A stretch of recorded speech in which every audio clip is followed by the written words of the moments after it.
नोएडा शहर में सुरेश अपनी मां रामकली और पिता प्रदीप के साथ रहता था। वो एक बड़े हॉस्पिटल में डॉक्टर था और अच्छा पैसा कमाता था।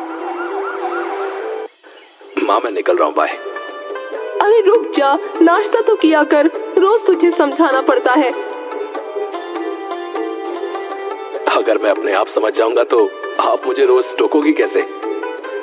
अच्छा ज्यादा बातें मत बना, चल बैठ, मैं नाश्ता देती हूँ।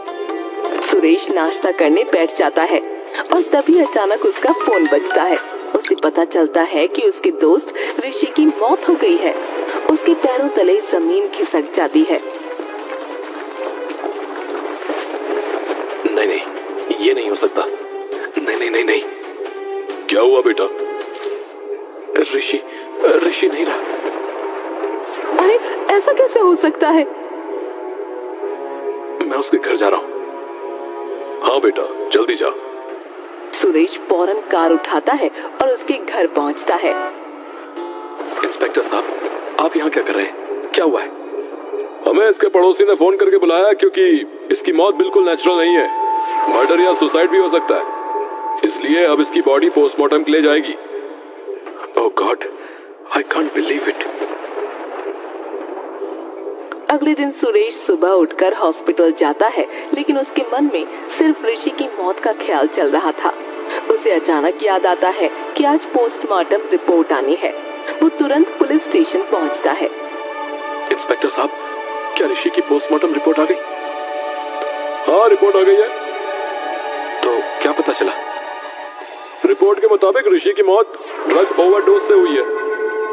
Drug overdose? ये कैसे हो सकता है? ऋषि ऐसा नहीं था।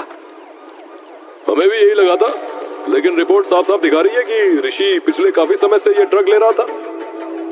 हे भगवान, ये क्या हो गया? सुरेश के मन में हजारों सवाल उठने लगे।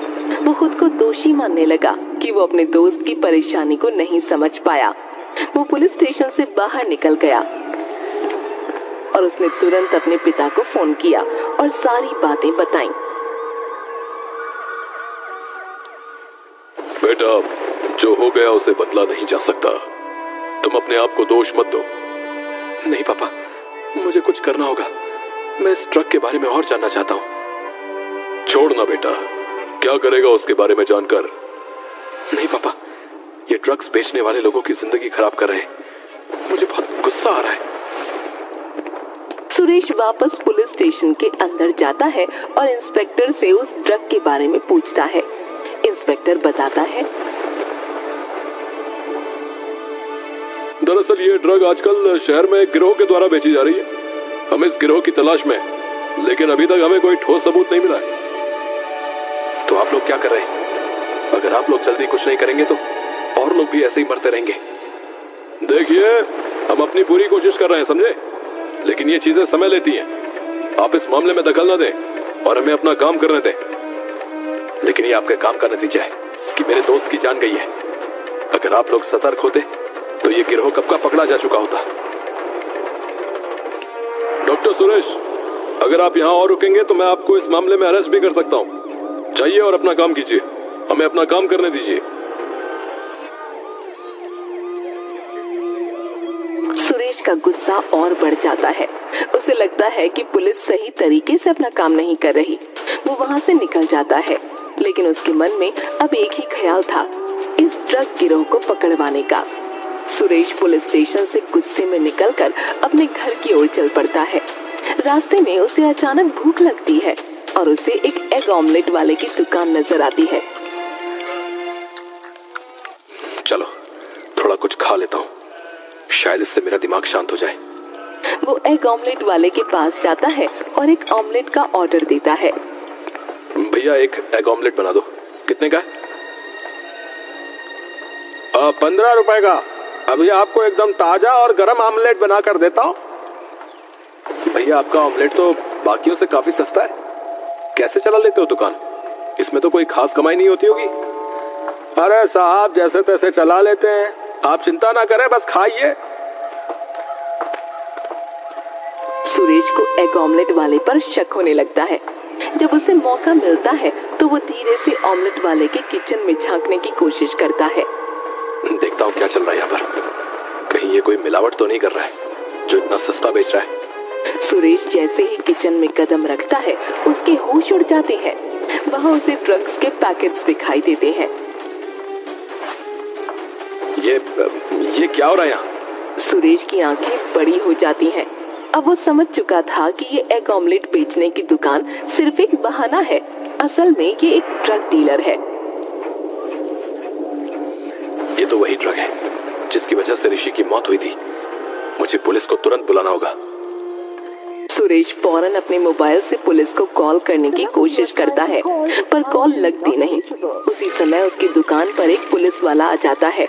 सुरेश उसके पास जाता है और धीरे से उससे कहता है, इंस्पेक्टर साहब, ये एग ऑमलेट वाला असल में ड्रग डीलर है।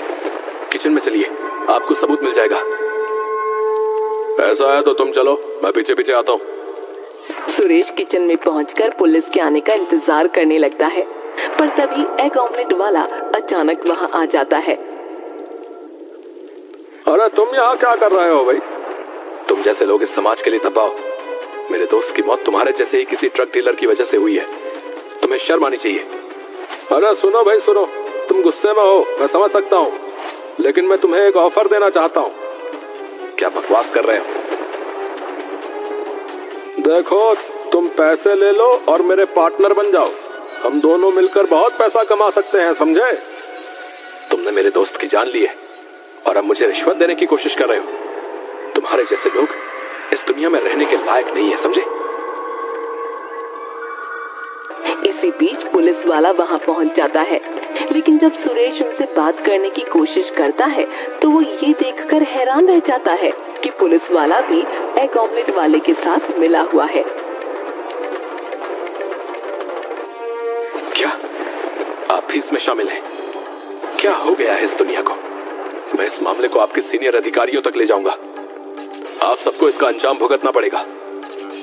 देखो डॉक्टर साहब, आप हमें धमकी मत दो, वरना आपके लिए परेशानी खड़ी हो जाएगी, समझे?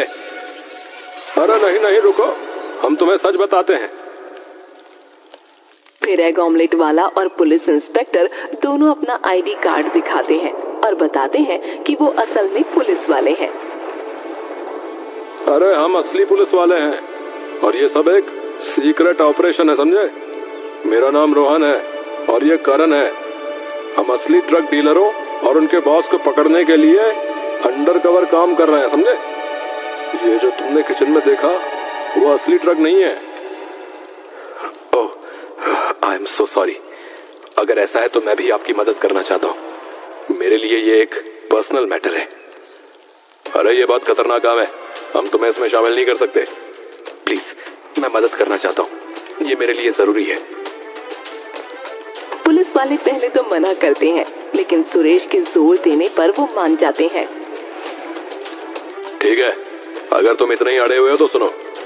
तुम किसी असली ड्रग डीलर से ड्रग खरीदने की कोशिश करो और बातों बातों में उसे रोहन के बारे में बता दो।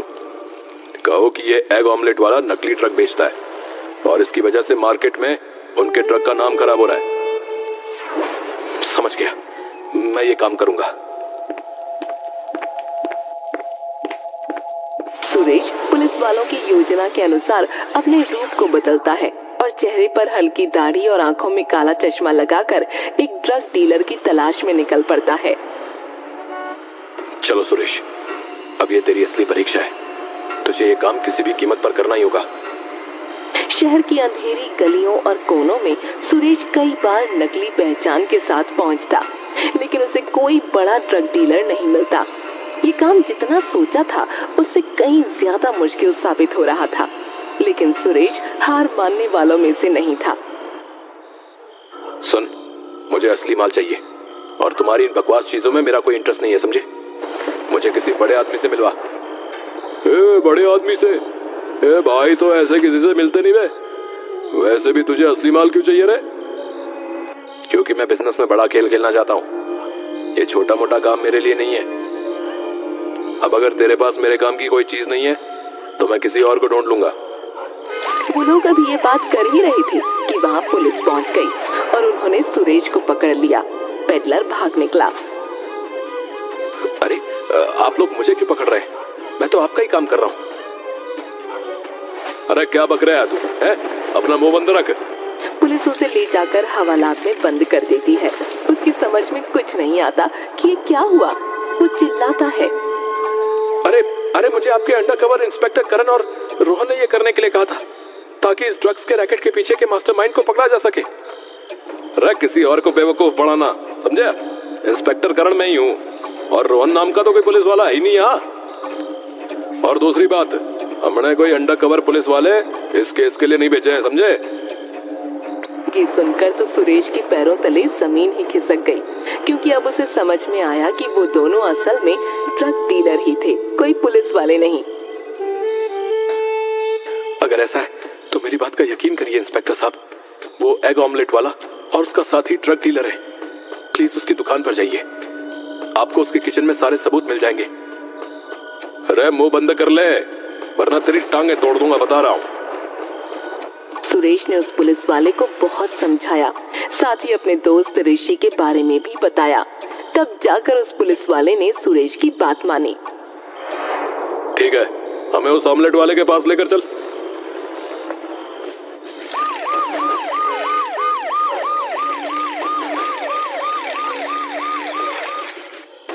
सुरेश पुलिस के साथ उस ऑमलेट वाले के पास पहुंचता है। पुलिस उसके किचन में रेड मारती है, लेकिन वहाँ कुछ भी नहीं मिलता। अरे यहाँ तो कुछ भी नहीं है। रोहन सच बोल दो, तुम बच नहीं पाओगे। अरे उसके खिलाफ कोई सबूत नहीं मिला है। तुमने हमारा वक्त जो है ना बर्बाद किया सुरेश। एक मिनट, कहीं आप भी इनसे मिले हुए तो नहीं है? अरे तेरी हिम्मत कैसे हुई रे मेरे ऊपर उंगली उठाने की है? चल वापस, तुझे जेल में डालता हूँ। अब तो तुम लंबे जाओगे भाई। अरे थैंक यू इंस्पेक्टर साहब। अरे ये आदमी तो पागल है। पुलिस रोहन को ले जाकर वापस हवालात में डाल देती है। उधर जब उसके माँ बाप के पास ये खबर पहुंचती है तो वो लोग भी पुलिस स्टेशन पहुंचते हैं, लेकिन पुलिस वाला जमानत देने से मना कर देता है। हे भगवान, मैं तो अच्छा करने निकला था, ये क्या हो गया? अरे बाहर आओ, तुम्हें कुछ दिखाना है। पुलिस वाला सुरेश को निकालकर एक कमरे में ले जाता है, जो देखने में किसी कंट्रोल रूम जैसा लग रहा था। पुलिस वाले ने बताया कि उन्हें रोहन पर शक था, इसलिए उन्होंने उसकी दुकान में माइक लगा दिया था, जिससे पता चला कि वो सचमुच ड्रग डीलर है और अब वो अपने मालिक से मिलने जा रहा है। तो आपने मुझे जेल में क्यों डाला और जमानत क्यों नहीं दी? अरे ताकि उसे और उसके मालिक को शक ना हो भाई। अब हमारे साथ चलो, हम इस रैकेट के मास्टरमाइंड को पकड़ने जा रहे हैं। वो लोग रोहन का पीछा करते हैं। रोहन एक गोडाउन में पहुंचता है।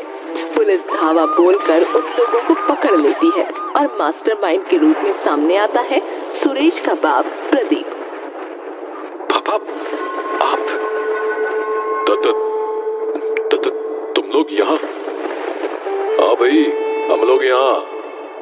अरे आपने तो पुलिस को बेवकूफ समझ रखा है ना, अब आपका खेल खत्म हो लिया। तो इसीलिए आप लोगों ने मुझे जमानत नहीं दी थी? क्या आप लोगों को मेरे पिता पर पहले से शक था? हाँ भाई, क्योंकि तुम्हारे पिता सिर्फ ड्रग माफिया नहीं, एक हत्यारे भी हैं। तुम्हारा दोस्त कोई अपनी मर्जी से ड्रग ओवरडोज से नहीं मरा था भाई, उसे मारा गया था और वहां तुम्हारे बाप के होने के सबूत मिले हैं। आपने ऐसा क्यों किया पापा? उसे मेरे बारे में पता चल गया था और वो तुम्हें बताने आ रहा था, इसलिए मुझे उसको मारना पड़ा। इंस्पेक्टर साहब, इन्हें यहाँ से ले जाइए वरना मैं कुछ कर बैठूंगा। पुलिस प्रदीप को पकड़कर ले गई। केस तो सॉल्व हो गया, लेकिन सुरेश पूरी तरह से टूट गया। दोस्तों, वीडियो देखने के लिए धन्यवाद। इसे लाइक जरूर करें और सब्सक्राइब करना ना भूलें। घंटे को भी दबाएं। हाँ बिल्कुल। फिर मिलते हैं।